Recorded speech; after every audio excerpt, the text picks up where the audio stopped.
नमस्कार दोस्तों, समीक्षा इंस्टीट्यूट के यूट्यूब चैनल में आपका बहुत बहुत स्वागत है।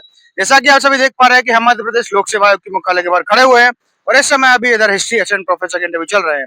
तो यदि आप इसकी तैयारी कर रहे हैं या जानना चाहते हैं इसमें क्या क्या होता है, तो इस वीडियो को अंत तक जरूर देखें। और यदि आने वाले समय में आपका भी इंटरव्यू है, तो यह वीडियो आपका इंटरव्यू सफल बनने में आपको बहुत मदद करेगा।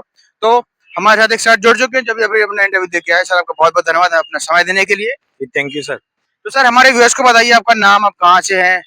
जी सर, मेरा नाम सोनू सवेरे है और मैं मध्य प्रदेश के शिवपुरी जिले का निवासी हूँ। तो सर, किसके बोर्ड में आपका इंटरव्यू था और कितने सदस्य थे। सर, मेरा सर का बोर्ड था और 4 सदस्य थे। कितनी देर चला आपका इंटरव्यू सर। सर, मेरा 12 से 15 मिनट के बीच में।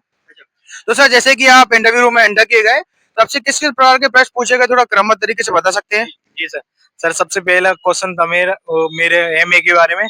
एमए में मेरे सर मार्कशीट में इंग्लिश में लिखा था state in India, history of Malwa. तो मेरे से पूछा, सर इंग्लिश में क्यों लिख कर लाए। मैंने कहा सर हिंदी में है।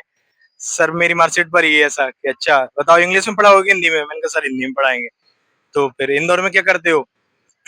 मैंने कहा सर पढ़ाई कर रहा। सर 5 साल हो गए पढ़ाई करते। मैंने सर पीएससी की तैयारी कर रहा था। ऐसा है। मैंने कहा हाँ सर। तो फिर उन्होंने पूछा बताओ ये G20 हुआ था उसमें क्या कल्पना की गई थी। मैंने सोचा पता नहीं कल्पना कौन सी थी। सर मैंने कहा सॉरी सर, कि उन्होंने हिंदी को बढ़ावा दिया। मैंने कहा सर ये सर पता है तो हिंदी लिखना चाहिए ना। मैंने कहा ये सर। फिर सर उन्होंने पूछा उर्वशी के बारे में। उर्वशी कौन थी। मैंने कहा सर एक काल्पनिक पात्र था। ये काल्पनिक था। मैंने कहा सर ये सर। तो उन्होंने बोला कि तो उर्वशी कौन थी। मैंने कहा सर वो एक जो इंद्रलोक की अप्सरा थी। अच्छा। तो उनने बोला कि दिनकर और कालिदास की उर्वशी में क्या अंतर है। मैंने कहा सर दोनों समान थे। ये उनने पूछा। फिर उनके बाद दूसरे बोर्ड वाले लोगों ने पूछा। उनने सर पूछा मेदिनी राय के बारे में। मेदिनी राय और बाबर का युद्ध हुआ तो कौन जीता। मैंने कहा सर बाबर। मतलब कि भारत का इतिहास सिर्फ हारने का इतिहास रहा है। मैंने कहा नहीं सर, भारत की गौरवशाली परंपरा रही है, जीते भी है। मैंने युद्ध जीतने के बताए थे, जैसे महाराणा सांगा जीता और सर पृथ्वी चौहान जीते, ऐसे गुप्तकाल में जीता, चोलों में जीते कि अच्छा। फिर उनने पूछा सर विक्रम एमपी में नहीं मालवा पठार प्रसिद्ध राजा कौन थे। तो मैंने सर भोज का बताया कि भोजी राजा थे। सर और भी राजा थे प्रसिद्ध कि चंद्रगुप्त था। मैंने सर बोला चंद्रगुप्त नहीं था, चंद्रगुप्त मगध का राजा माना जाता है। तो उनकी राजधानी दो उज्जैन में थी। मैंने कहा हाँ सर थी। तो फिर चंद्रगुप्त विक्रमादित्य के बारे में पूछा कि चंद्रगुप्त नाम है की उपाधि। मैंने सर उपाधि है कि कितनी हो गई। मैंने कहा सर अभी तक 14 हो गई, बताओ नाम नाम। तो मैंने 4-5 लोगों के नाम बताए कि अच्छा।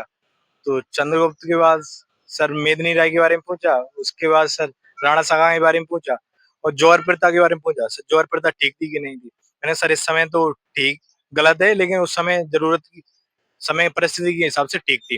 बोले ठीक थी कि आप तो रूढ़िवादी लग रहे हो। मैंने कहा ना सर रूढ़िवादी नहीं हूँ सर मैं, लेकिन इस समय गलत है, उस समय जरूरत थी।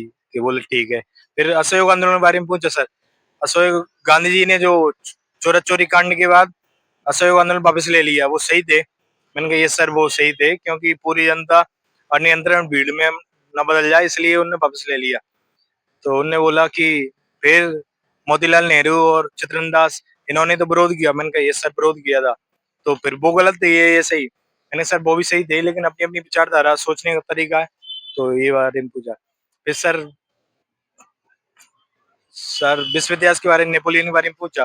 फ्रांसीसी क्रांति के परिणाम मतलब फ्रांसीसी क्रांति के क्या प्रभाव पड़े भारत पर, ये पूछा था। और आपकी हॉबी से कोई प्रश्न पूछा गया। हॉबी से कुछ नहीं पूछा। और गृह जिले से संबंधित कोई इतिहास। नहीं सर, गृह जिले के पूछा था कहाँ से हो, लेकिन इतिहास नहीं पूछा था। और आपकी ऐसे यूजी पीजी से और कोई संबंधित क्वेश्चन। सर पीजी से ही 3 क्वेश्चन पूछे थे उनने। सर मेरे जो सब्जेक्ट हैं इनको हिंदी में क्या लिखोगे, ऐसे हिस्ट्री ऑफ मालवा। तो हिस्ट्री कैसे लिखोगे। मैंने कहा मालवा का इतिहास। मालवा का इतिहास है बताओ, मालवा मालवा कहाँ से कहाँ तक है। तो मैंने बोला सर नर्मदा नदी से और चमल नदी के बीच में एक दोआ चलता है, दोआ बताओ। तो मैंने कहा सर सॉरी मुझे याद नहीं। कोई इतिहासकार पूछा गया क्या। नहीं सर। कोई इतिहासकार की किताब के उसके बारे में कुछ बताइए। नहीं सर, वो 2 कालिदास के बारे में पूछा था और गुप्तकाल को स्वर्णिम बोलते हैं, क्यों बोलते हैं, ये पूछा था। कोई प्रमुख शासक पूछा गया कि आप किसको महान मानते हैं या इस प्रकार का। जी सर, विक्रमादित्य के बारे में पूछा कि विक्रमादित्य उपलब्धियां बताओ। तो मैंने बताया कि सर उसको क्यों जाना जाता है, साहित्य के क्षेत्र में, विज्ञान के क्षेत्र में, सर स्थापत्य के क्षेत्र में उन्होंने योगदान दिया इसलिए। करंट से कोई मध्य प्रदेश या इंडिया का कोई करंट से कोई क्वेश्चन। सर G20 का पूछा, एक करंट का। और इंडियन और वर्ल्ड हिस्ट्री से कोई क्वेश्चन पूछे गए क्या? दो क्वेश्चन, एक फ्रांसीसी क्रांति के पढ़ना, ये प्रभाव भारत पर क्या पड़े, और नेपोलियन के बारे में पूछा। और कोई क्वेश्चन आपको ध्यान आ रहा हो जो आप बता सकते हैं? सर अकबर के बारे में पूछा था, उसकी नीतियां, राजपूत नीति में। और अकबर की नीति किसी से कंपेयर करने के या तुलना करने के लिए बोला गया? कंपेयर बिंदुसार, बिंदुसार और हुमायूं के बारे में क्या समानता है, मैंने कहा सर कोई समानता नहीं और मुगल शासक या अंग्रेज शासक के बारे में कुछ पूछा?